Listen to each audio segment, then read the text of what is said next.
여러분들께서 기도해 주신 덕분으로 미국 교회 탐방 프로그램을 은혜 가운데 잘 마치고 무사히 귀국했습니다.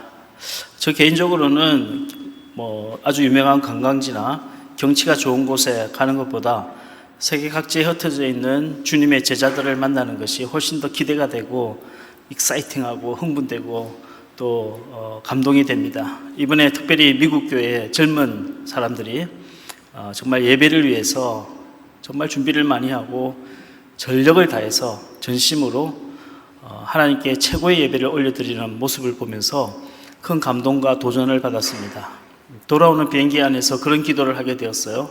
하나님, 우리 일산신강교회가 하나님께 최고의 예배, 최선의 예배를 올리는 그런 교회가 되게 하여 주옵소서.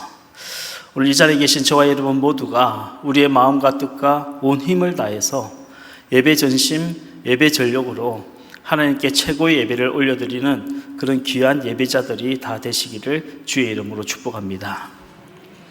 저는 3대째 예수님을 믿는 독실한 기독교 가정에서 태어났습니다. 어릴 적에 저희 어머니 뱃속에서부터 교회를 다녔고, 일요일이 되면 교회에 나가 예배드리는 것이 마치 아침에 일어나면 세수를 하고 양치를 하는 것만큼이나 당연한 일로 여겨졌습니다. 저는 중학교 2학년 때 교회에서 하는 수련회에 참여했다가 그곳에서 성령을 받고 은사를 받게 되었습니다. 그때는 마치 제가 천사가 된 그런 기분이었어요. 그래서 집에서 밤에 잠을 잘 때도 어서 빨리 죽어서 천국에 가서 주님을 만나고 싶다, 이런 생각을 심지어 하기까지도 했습니다. 하지만 그런 상태가 오랫동안 지속되지는 못했습니다. 그 이후로 친구들과 어울려 다니면서 못된 죄를 짓기도 했고요, 또 주일날 예배가 끝나자마자 세상 재미에 푹 빠져 살기도 했습니다. 목사님 설교를 들을 때는 내가 죄를 회개하고 착하게 살아야겠다라고 다짐을 하지만 또 월요일부터 반복적으로 죄를 짓기도 했습니다. 찬양을 할 때는 눈물을 흘리면서 진심으로 죄를 회개한 것 같았는데 여전히 그 죄를 끊지 못하는 제 자신을 보고 정말 후회를 하기도 하고 많이 슬퍼하기도 했습니다. 나이가 들면서 죄의 문제는 훨씬 더 심각해졌을 것 같습니다.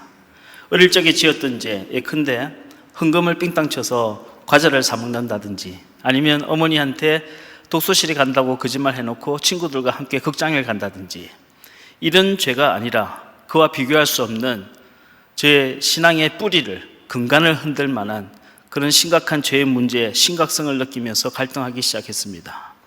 그러다 보니 내가 진짜로 구원받은 것이 맞나, 아니면 다른 사람들 분위기에 휩싸여서 구원을 받았다고 착각하는 것은 아닌가 하는 의심이 들기도 했고, 때로는 과거에 구원을 받았다 할지라도 이렇게 심각한 죄를 짓다 보면 결국은 지옥에 가는 것 아닌가 하는 두려운 마음이 들기도 했습니다.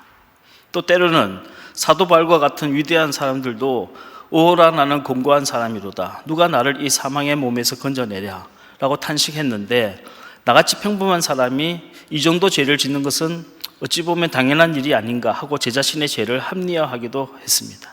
때로는 복음이 아무리 능력이 있어도 인간의 모든 죄를 다 극복할 수는 없는 것 아닌가 하면서 복음의 능력에 대해서 회의를 품기도 했습니다. 우리는 왜 회개를 하고도 개가 토한 것을 도로 주워 먹듯이 똑같은 죄를 반복하는 것일까요? 우리는 왜 구원을 받았음에도 불구하고 예전의 내 모습과 크게 달라진 것이 없는 걸까요? 우리는 왜 예배를 드릴 때는 꼭 천사와 같은데 집에 돌아가면 악마로 변하는 걸까요? 우리는 왜 작은 일에도 버럭 화를 내고 개가 흙간 뒤에 뼈다귀를 숨겨놓고 핥고 있는 것처럼 엄밀한 죄를 탐닉하고 있는 걸까요? 하나님의 말씀은 살았고 운동력이 있어 좌우의 날선 어떤 것보다 예리하여 사람의 혼과 영과 골수와 관절을 찔러 쪼개기까지 한다고 말씀하셨는데, 내가 믿는 복음에는 왜 그런 능력이 나타나지 않는 걸까요? 내가 혹시 복음을 잘못 알고 있는 걸까요? 아니면 내가 믿고 있는 복음이 죄를 이길 만한 능력이 없는 복음일까요? 만약 이 자리에 계신 여러분들 중에 지금까지 하나님의 말씀을, 복음을 많이 들었음에도 불구하고 그 복음이 나의 삶을 전적으로 바꾸지 못했다면, 오늘 제가 전하는 이 바울의 복음의 말씀을 통해서 여러분의 삶에 실질적인 변화가 일어나기를 주의 이름으로 간절히 축복합니다. 복음이란 무엇일까요? 복음은 헬라어로 유안겔리온이라고 합니다. 여기서 유라고 하는 말은 굿, 좋다는 뜻이고요. 안겔리온은 뉴스, 소식이란 뜻이에요. 그러니까 유안겔리온, 복음이라고 하는 것은 좋은 소식이란 뜻입니다. 자, 그렇다면 무엇이 굿뉴스, 좋은 소식일까요? 이번에 우리 아이가 좋은 대학에 합격했어요. 우리 남편이 부장으로 승진을 했습니다. 내가 산 주식이 대박이 났어요. 뭐 이런 게 좋은 소식일까요? 그런 건 나한테는 좋은 소식일지 모르겠지만 다른 사람에게는 좋은 소식이 될 수가 없습니다. 예컨대 자식이 대학에 떨어졌거나 아니면 만년 과장으로 정말 힘들게 살아가는 사람에게 그런 소식은 절대로 좋은 소식이 될 수가 없을 거예요. 복음이란 하나님이 우리를 구원하시기 위하여 이런 일까지 하셨다 하는 소식이 복음입니다. 다시 말해서 구원의 사건을 불러일으키는 소식이 복음인 겁니다. 내 힘으로는 절대로 끊을 수 없는 이 죄를 끊게 하고 하나님의 자녀답게 거룩하게 살아갈 수 있도록 도와주는 말씀이 복음인 겁니다. 내가 아무리 발부둥 쳐도 벗어날 수 없는 이 절망과 고통에서, 이 아픔과 슬픔에서 벗어나 참된 자유와 평안을 누리게 하는 말씀이 복음인 겁니다. 여러분에게는 그런 복음이 있습니까? 나를 깨뜨린 복음, 나를 변화시킨 복음, 나를 이 절망과 고통 가운데서 건져낸 복음, 나를 다시 살게 한 복음이 여러분에게는 있습니까? 사도 바울에게는 그런 복음이 있었습니다. 바위보다 굳은 바울의 심령을 깨뜨리고 얼음보다 차가운 그의 마음을 녹여서 그의 인생을 송두리째 바꾸는 복음이 있었던 겁니다. 과거에 말하기도 부끄러운 그 죄악된 모습에서 탈출해서 하나님의 거룩한 자녀로 살아갈 수 있도록 도와준 그 복음이 있었던 겁니다. 때때로 죄에 걸려 넘어지고 쓰러지긴 했지만 그럴 때마다 오뚜기처럼 다시 벌떡 일어나서 믿음으로 뚜벅뚜벅 걸어갈 수 있도록 사도 바울을 붙잡아준 복음이 있었다는 겁니다. 그 복음이 오늘 갈라디아서 2장 20절에 나오는 십자가의 복음인 겁니다. 오늘 본문 갈라디아서 2장 20절 말씀을 다시 한번 읽도록 하겠습니다. 시작. 내가 그리스도와 함께 십자가에 못 박혔나니 그런즉 이제는 내가 사는 것이 아니요 오직 내 안에 그리스도께서 사시는 것이라. 이제 내가 육체 가운데 사는 것은 나를 사랑하사 나를 위하여 자기 자신을 버리신 하나님의 아들을 믿는 믿음 안에서 사는 것이라. 내가 그리스도의 십자가 못 박혀 죽었나니 그런즉 이제는 내가 사는 것이 아니요 오직 내 안에 그리스도께서 사시는 것이라. 이 십자가의 복음이야말로 바울의 인생을 송두리째 바꾸는 복음이었고 바울로 하여금 그 지독한 죄에서 벗어나게 만들어 하나님의 자녀답게 살아갈 수 있도록 그를 이끌어준 살아있는 복음, 능력의 복음이었던 겁니다. 우리가 잘 아는 바와 같이 바울은 다메섹 도상에서 부활하신 예수님을 만나고 성령을 체험했습니다. 하지만 그날로 바울이 180도 변한 건 아니었습니다. 여러분, 우리가 예수를 믿고 구원을 받는다고 해서 사람이 그날로 100% 바뀌어지는 것은 아닙니다. 물체의 관성의 법칙이 존재하듯이 우리의 육신에는 죄의 관성이 남아있고 죄의 습관이 남아있기 때문입니다. 여러분, 바울이 어떤 사람이었습니까? 바울 자신이 고백한 것처럼 그는 히브리인 중에 히브리인이었고 혈통으로는 베냐민 지파에 속한 사람이었으며 종교적 전통으로는 그는 바리새파 사람이었어요. 그리고 신학적으로는 가말리엘의 제자였습니다. 한마디로 말해서 바울은 교만으로 똘똘 뭉친 사람이었다는 겁니다. 그뿐만 아니라 바울은 굉장히 잔인한 사람이었습니다. 유대인들이 스데반 집사를 돌로 쳐 죽일 때 그 유대인들을 응원하며 그들의 옷을 맡아서 관리해 주었습니다. 예수의 제자들을 잡아 가두고 죽이기 위해서 대제사장으로부터 체포영장을 받아들고 성경의 기록대로 살기가 등등하여 다메섹으로 올라갔던 사람이었어요. 그런 바울이 하루아침에 180도 달라질 수 있을까요? 그렇지 않습니다. 바울도 저와 여러분과 똑같은 사람이었어요. 어쩔 수 없는 이 육신의 죄 때문에 괴로워했습니다.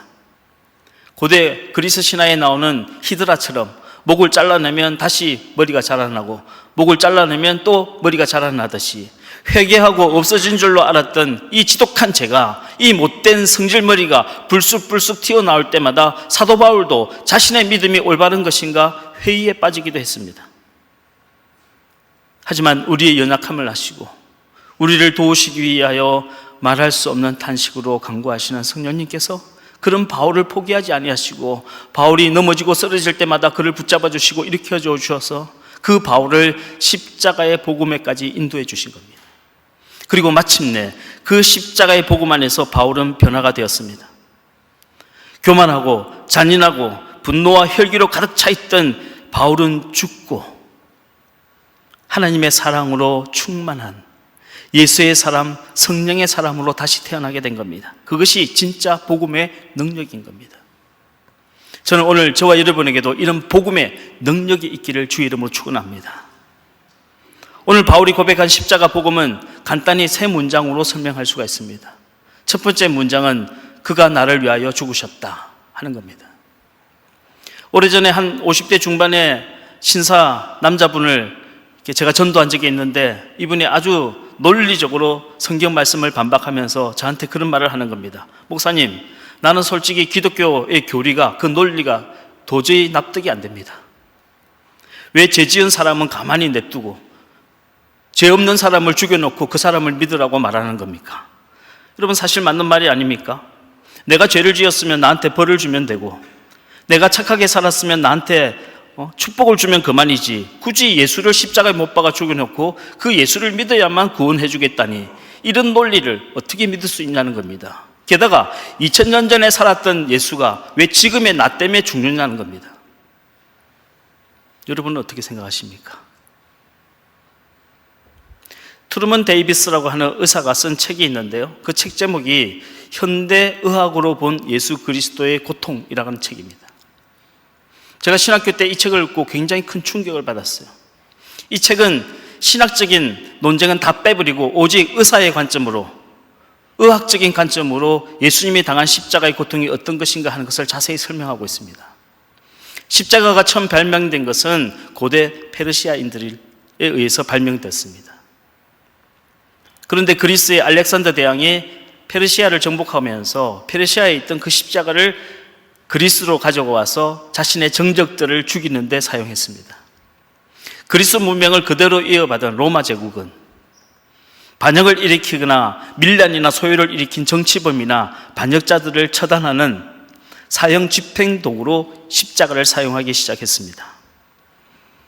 세로로 된 나무는 이미 사형 집행 장소에 세워져 있고, 죄인은 자신의 몸무게보다 더 무거운 가로로 된 그 무거운 십자가 나무를 등에 지고 자신이 죽어야 할 집행장소까지 걸어 올라가는 겁니다.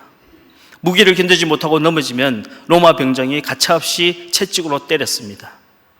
로마 병정이 사용했던 채찍의 끝에는 동물의 뼈나 납조각이 달려 있어서 한 번 때릴 때마다 살가죽이 찢어지고 살점이 뜯겨져 나왔습니다. 십자가에 매달 때는 손바닥이 아니라 손목뼈에 못을 박았습니다. 그렇게 손목뼈에 못을 박아야 더 오랫동안 더 튼튼하게 십자가에 매달릴 수 있기 때문입니다. 오른쪽 발 위에 왼쪽 발을 올리고 무릎을 약간 구부린 상태에서 발목에 못을 박았습니다. 이렇게 손과 발에 못이 박힌 상태에서는 숨을 쉴 수가 없기 때문에 엄청난 흉부 압박 때문에 숨을 쉴 수가 없고 폐가 쪼그라듭니다. 그래서 이 제수는 살기 위해서, 숨을 쉬기 위해서 발에 박힌 못에 힘을 주고 자신의 몸을 일으키는 겁니다. 그때부터 발목과 무릎과 대퇴부와 관절의 뼈들이 부서지기 시작하는 겁니다. 결국 이 제수는 하체에 힘을 잃고 무너지고 쓰러질 수밖에 없습니다. 그때부터 손목에 박힌 뼈 때문에 손바닥과 손목과 팔목과 엘보와 어깨 모든 뼈들이 부서지기 시작하는 겁니다. 제수는 숨을 쉬기 위해서 자신의 몸을 들어 올렸다 주저앉았다 들어 올렸다 주저앉았다를 반복하는 그 몇 시간 동안 사람의 몸속에 있는 248개의 모든 뼈들이 다 부서지는 겁니다. 트루먼 데이비스는 이렇게 말했습니다. 한마디로 십자가는 인간이 발명한 모든 사형 도구들 중에서 의학적으로 볼 때 가장 고통스러운 살인도구이다. 하나님은 왜 이런 잔인한 방법으로 아들을 죽이신 걸까요? 하나님은 우리를 구원하시기 위하여 다른 구원의 방법도 없지는 않았을 텐데 왜 아들에게 이런 엄청난 고통을 가하신 걸까요? 이 문제에 대해서 성경은 십자가는 유일한 하나님의 완전한 사랑이자 동시에 하나님의 완전한 공의이다 라고 답해주고 있습니다. 로마서 5장 8절로 9절까지 말씀을 같이 한번 읽겠습니다. 시작. 우리가 아직 죄인 되었을 때에 그리스도께서 우리를 위하여 죽으심으로 하나님께서 우리에 대한 자기의 사랑을 확증하셨느니라. 그러면 이제 우리가 그의 피로 말미암아 의롭다 하심을 받았으니 더욱 그로 말미암아 진노하심에서 구원을 받을 것이니. 만약 여러분들의 자식이 거짓말을 하고 도둑질을 해도 여러분들이 그저 그 자식을 감싸기만 하고 혼을 내지 않는다면 여러분에게는 의가 없는 겁니다. 여러분은 자식을 사랑할지 모르겠지만 그 자식에 대한 사랑은 공의가 없는 거짓된 사랑이에요. 이기적인 사랑입니다. 반대로 자식이 도둑질을 했다고 자식을 때리기만 하고 혼을 내기만 하고 벌을 주기만 할지 부모가 아무런 희생도 하지 않는다면 그 부모의 공의에는 사랑이 없는 겁니다. 그 부모는 정의로울 줄 모르나 사랑이 없는 무정한 부모인 겁니다. 어느 나라에 법으로 나라를 잘 통치한 왕이 있었습니다. 그 나라에는 도둑질을 하면 50대 매질을 가하는 법이 있었어요. 어느 날 도둑질하다가 현장에서 붙잡혀온 요인이 있었는데 그 나라 왕의 어머니였습니다. 사람들이 수군거리기 시작했어요. 지금까지 한 번도 법을 어겨본 적이 없는 왕이 어머니를 처벌할까? 아니면 효자라고 소문이 난 저 왕이 이번에는 예외적으로 어머니를 용서할까? 드디어 왕이 판결을 하기 시작했습니다. 도둑질한 저 여인에게 50대의 매질을 하라. 병사들이 몽둥이를 들고 그 어머니를 때리기 시작하자 왕은 뛰어가 그 어머니를 감싸 안았습니다. 왕의 옷이 찢어지고 왕의 살이 찢겨지고 피가 흐르기 시작했습니다. 이것이 십자가의 완전한 사랑이고 완전한 공의인 겁니다. 이것을 두고 성경은 대속의 은혜라고 부르는 겁니다. 지난주에 김형기 목사님이 오셔서 구약의 제사에 대해서 설교하시면서 이 동물의 머리에 안수하는 것에 대해서 설명을 잘 해주셨습니다. 안수는 히브리어로 샤마크라고 하는데 이 안수에는 두 가지 기능이 있습니다. 그 첫 번째 기능이 뭐냐? 전가하는 겁니다. 임퓨테이션 하는 거예요. 죄를 지은 사람이 양의 머리에 손을 얹고 안수할 때 그의 모든 죄가 이 양에게로 전가가 되는 겁니다. 마치 빈 항아리에 물을 쏟아붓듯이 내 모든 죄를 이 양에게 다 쏟아붓는 거예요. 그런데 여기에는 한 가지 조건이 있습니다. 그 양은 온전한 양이어야 한다는 겁니다. 여기서 온전하다는 것은 innocent, 죄가 없고 순결하다는 뜻입니다. 이미 죄가 있고 흠이 있는 양에게는 내 죄를 전가할 수가 없습니다. 마치 항아리에 물이 가득 차 있으면 다른 물을 부을 수 없는 것처럼 아무런 죄가 없고 순결한 양에게만 내 죄를 전가할 수가 있는 겁니다. 그리고 그 양은 내 죄를 대신하여 전가된 내 죄를 때문에 칼에 찔리고 몸이 찢어지고 피를 흘리면서 서서히 죽어가는 겁니다. 이것이 대속의 은혜인 겁니다. 성경은 창세기로부터 시작하여 요한계시록에 이르기까지 예수 그리스도의 대속의 은혜에 대해서 끊임없이 말씀하고 있습니다. 창세기에 아담이 범죄했을 때 하나님은 짐승을 잡아서 그 짐승의 가죽으로 아담의 수치를 가려줬습니다. 아무런 죄가 없는 그 짐승이 아담 때문에 죽은 거예요. 다윗이 범죄했을 때 오르난의 타당마장에서 아무런 죄가 없는 양이 다윗의 죄를 다 뒤집어 쓰고 제물이 되어서 죽었습니다. 다윗의 모든 죄가 그 양에게 전가가 된 겁니다. 임퓨테이션이 된 거예요. 아무런 죄도 없고 흠이 없으신 어린 양 되신 예수 그리스도께 우리의 모든 죄가 전가가 되었습니다. 그리고 그분은 우리의 그 많은 더러운 죄와 무거운 죄를 홀로 지시고 십자가 위에서 못 박혀 피 흘려 죽으신 겁니다. 도살장에 끌려가는 어린 양과 같이, 들깎는 자 앞에서 잠잠한 어린 양과 같이 그분은 반항 한 번 하지 아니하고 십자가 위에 못 박힌 채로 피 흘려 죽어가신 겁니다. 자유주의 신학자들과 진보주의 신학자들은 예수가 십자가에 죽은 이유가 그가 로마에 항거하고 불의에 저항했기 때문이라고 말합니다. 다시 말해서 그분의 죽음이 나와는 아무 상관이 없다고 말하는 겁니다. 하지만 그렇지 않습니다. 성경은 분명히 말씀하고 있습니다. 그가 찔림은 우리의 허물 때문이요, 그가 상함은 우리의 죄악 때문이라. 여러분, 예수님은 여러분을 위하여 죽으신 겁니다. 우리의 모든 죄가 죄 없으신 예수님께 전가되어 그분이 그 모든 죄 때문에 우리를 살리기 위하여, 우리를 대신하여 십자가 위에서 몸 찢으시고 피 흘리시고 죽으신 겁니다. 하나님은 하나밖에 없는 독생자 아들 예수 그리스도를 우리를 살리시기 위하여 십자가에 못 박아 죽이셨습니다. 그 아들을 믿지 않는다면 여러분이 이 세상 살면서 아무리 착한 일을 많이 하고 아무리 선한 일을 많이 하고 아무리 위대한 일을 했다 할지라도 여러분은 하나님 앞에서 절대로 용서받지 못할 죄인인 겁니다.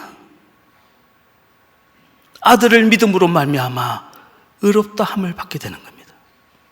우리가 평생 어렵게 살아서가 아니라 그 아들을 믿는 믿음으로 말미암아 하나님 앞에 의롭다고 인정을 받는 겁니다. 이것이 칭의 justification인 거예요. 오늘 사도 바울이 전한 십자가의 복음의 두 번째 문장은 이겁니다. 그가 죽을 때 나도 함께 죽었다 하는 것입니다. 구약의 제사에서 안수의 첫 번째 기능이 imputation, 전가라면 두 번째 기능은 연합입니다. 유니온이에요. 연합이란 것은 더 이상 둘로 나눌 수 없이 완전히 하나가 되었다는 뜻입니다. 그 말인즉슨 예수 그리스도께서 십자가 위에서 죽을 때 나도 함께 죽었다는 뜻입니다. 바울은 내가 그리스도와 함께 연합하여 십자가에 못 박혀 죽었다고 선언했습니다. 저는 오랫동안 어머니 뱃속에서부터 교회를 다녔지만 그렇게 오래 교회를 다니면서도 예수님이 나를 위하여 십자가에 달려 죽은 줄만 알았지 나도 함께 죽었다는 사실을 알지 못했습니다. 그렇게 오래 교회를 다녔음에도 불구하고 저는 십자가의 구경꾼일 뿐 십자가에 드려진 제물이 되지 못했던 겁니다. 그래서 십자가를 바라보면서 예수님이 나를 위해서 십자가에 저렇게 고통스럽게 죽고 계시는구나 하고 그 십자가를 바라보며 구경하며 슬퍼만 할 뿐 내가 그곳에서 달려 죽었다는 사실을 느끼지 못했던 거예요. 내가 죽었다는 사실을 알지 못하니까, 내가 아직까지 팔팔하게 살아있다고 생각하니까 여전히 내 자아가 살아있어 미워하고 원망하고 시기하고 질투하고 분노하고 화내고 싸웠던 겁니다. 하지만 제 나이 24살 그의 겨울 부산 태종대 앞바다에서 그날 밤 성령님은 나에게 찾아와 주셨어요. 말할 수 없는 탄식으로 제가 이미 죽었다는 사실을 알려주었습니다. 그날 성령님은 제가 이미 죽은 사람이라는 사실을 깨닫게 해주셨습니다. 내가 그리스도와 함께 십자가에 못 박혔나니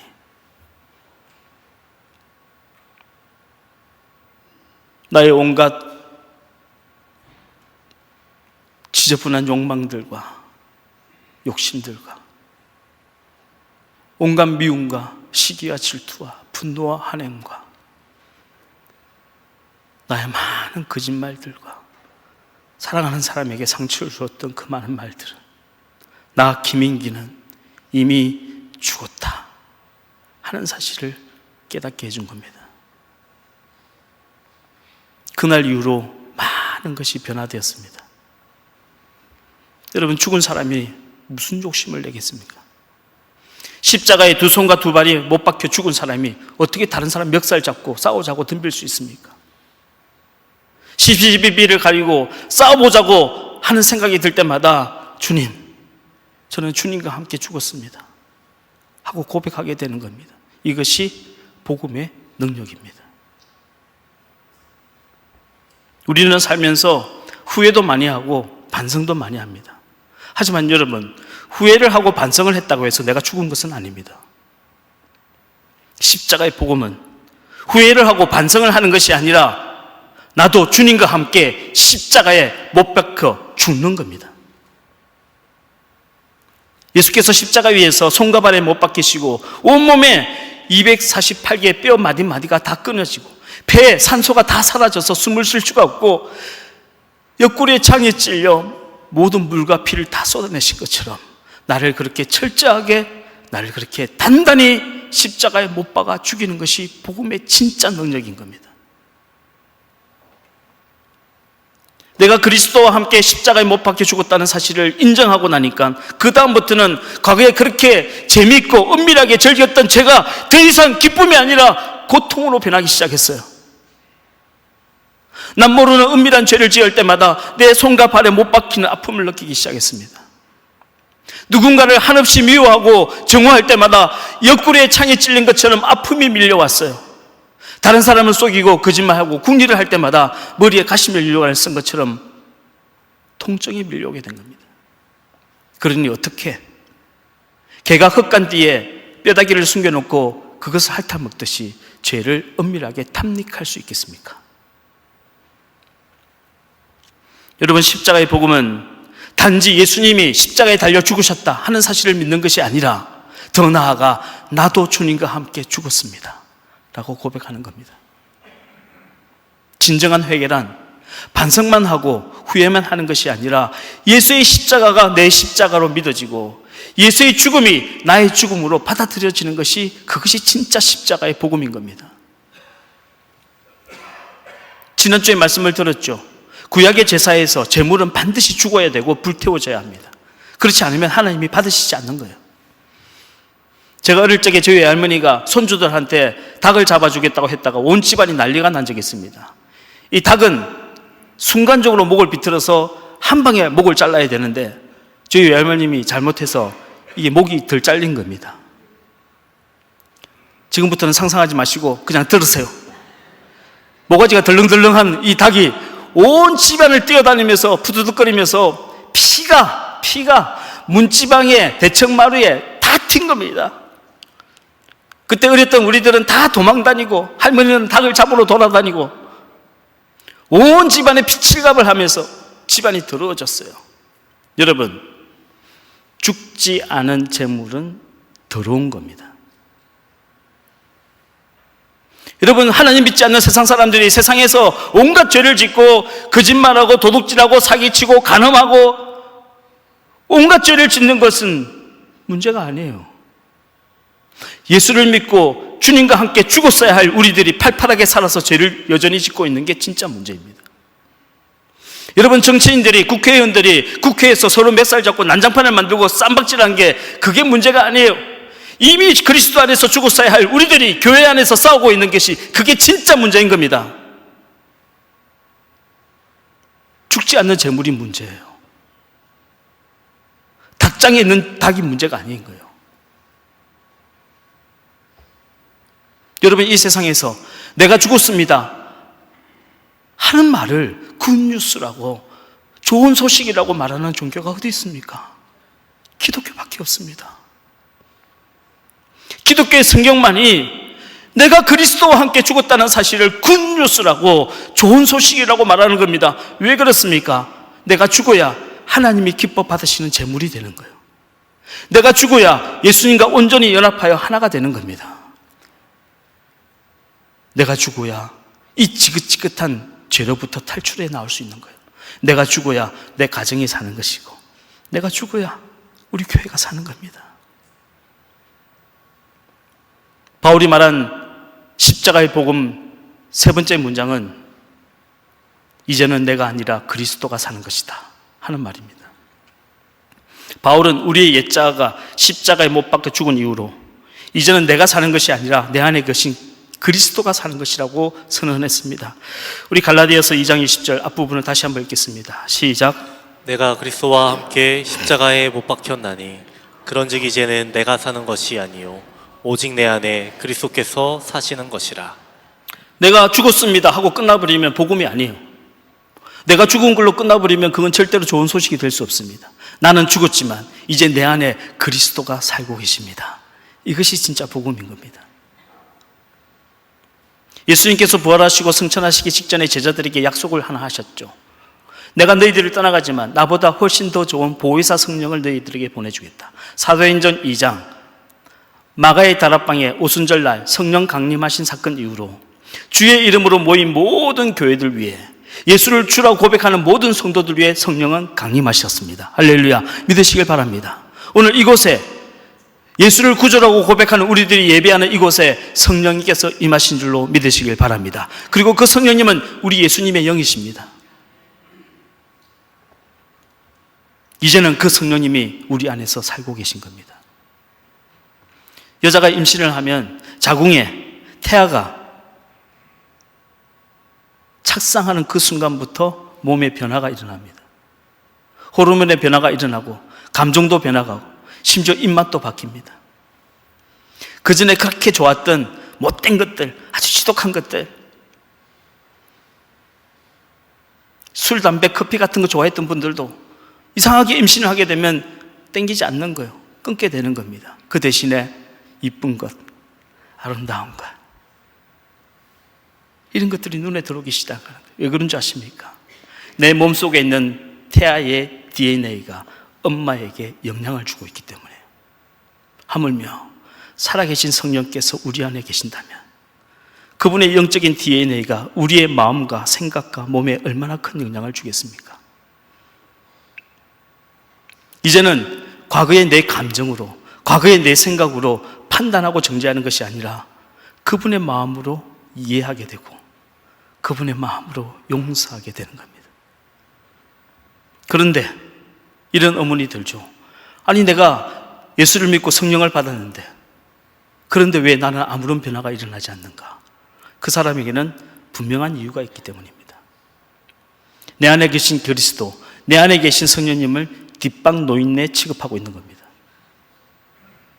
부모님을 모시고 살아도 뒷방 노인네 취급하는 자식들이 많습니다. 거실에 나오지도 못하게 합니다. 우리 딸 지금 기말고사 시간인데 TV도 틀지도 못하게 하는 겁니다. 어머니 가만히 계세요. 조용히 계세요. 그냥 주는 밥이나 드세요.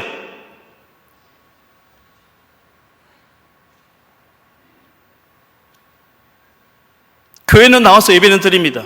하지만 성령님 아무 말도 하지 마세요. 내가 알아서 할 거예요.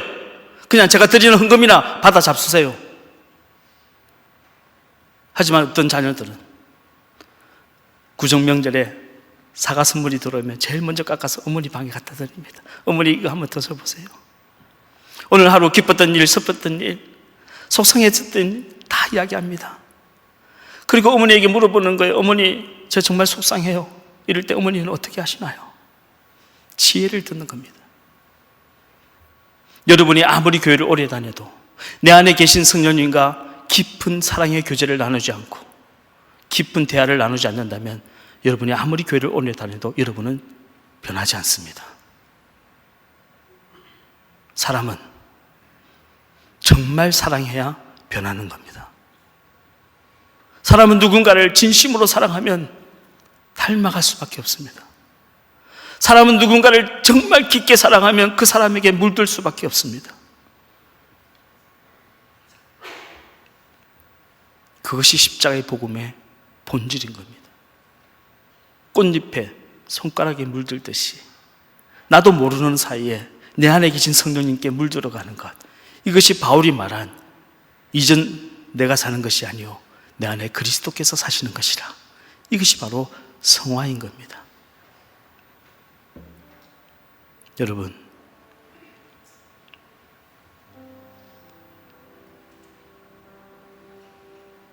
예수님은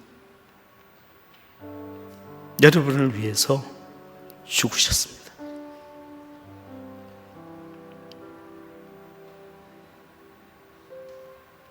우리의 모든 죄를 하나님은 예수님께 전가하도록 허락해 주셨습니다. 아무 죄도 없고 이노센트, 순결하신 그분께 우리의 모든 죄가 다 쏟아부어졌습니다. 그리고 그분은 그 죄를 감당하시며 십자가 위에서 피 흘려 죽으셨습니다. 그리고 그분이 고통 가운데 죽어갈 때 우리도 함께 죽었습니다. 이제는 내가 사는 것이 아니요 내 안에 그리스도께서 살아가시는 겁니다. 내 안에 계신 성령께서 살고 계신 겁니다. 내 안에 계신 성령님 존중합시다. 내 안에 계신 그리스도 사랑합시다. 그분과 깊은 사랑의 교제를 나누십시오. 여러분, 그리스도의 사랑에 물든 제자가 되기를 바랍니다. 이제는 여러분이 아니라 그리스도께서 사시는 것입니다. 기도하겠습니다. 하나님 아버지, 나의 옛사람을 돌아보니 주님 앞에 설 수 없는 부끄러운 모습이고 차마 말할 수 없는 추한 모습입니다. 이 시간 내가 그리스도와 함께 십자가에 못 박아 죽었음을 고백합니다. 이제부터 내가 아니요 내 안에 계신 그리스도의 영으로 살아가게 하옵소서. 예수님의 마음으로 먼저 이해하게 하시고 예수님의 마음으로 용서하게 하옵소서. 주님, 우리 교회를 통해 우리의 기도를 통해서 치유의 역사가 나타날 줄로 믿습니다. 지금 가장 어려운 시기를 보내고 있는 신용원 청년, 이 시간을 잘 견뎌내게 하시고 화요일 골수 이식 수술을 잘 되게 하셔서 주가 쓰시겠다 할 때 가장 귀하게 쓰임받는 딸이 되게 하여 주옵소서. 박오진 권사, 이영숙 권사, 박재순 권사, 손종현 권사, 김영두 집사, 김민아 집사의 암을 깨끗이 고쳐주옵소서. 그 외에 회복 중인 모든 환자들 재발을 막아주시고 완치시켜 주실 줄 믿습니다. 지금도 병상에 누워있는 이경자 권사를 주님 불쌍히 여겨주시고 주님의 손길로 붙잡아 주시옵소서. 연로하신 성도님들 병들어 누워있다 고생하다가 천국까지 말게 하시고 두 발로 걷다가 천국문 열고 들어가게 하옵소서. 오늘부터 있을 중고층 연합 수련회를 통해서 성령님 임재해 주셔서 우리 자녀들 만나 주시고 우리 예수님 우리 자녀들 인격적으로 만나 주셔서 저들의 삶에 실질적인 변화가 일어날 수 있도록 도와주옵소서. 우리 성도들의 가정과 직장과 사업장과 일터를 축복하셔서 우리 일산신강교회 모든 성도들이 선교하는 복된 가정들이 되게 하여 주옵소서. 오늘도 주님 앞에 온전한 11조 드리고 감사를 드리고 흥감하는 모든 손길들 붙잡아 주시고 하늘의 큰 은혜와 땅에 기름진 복으로 저들에게 대갚아 주시옵소서. 이 모든 말씀 우리 주 예수 그리스도 이름으로 간절히 기도합니다. 아멘.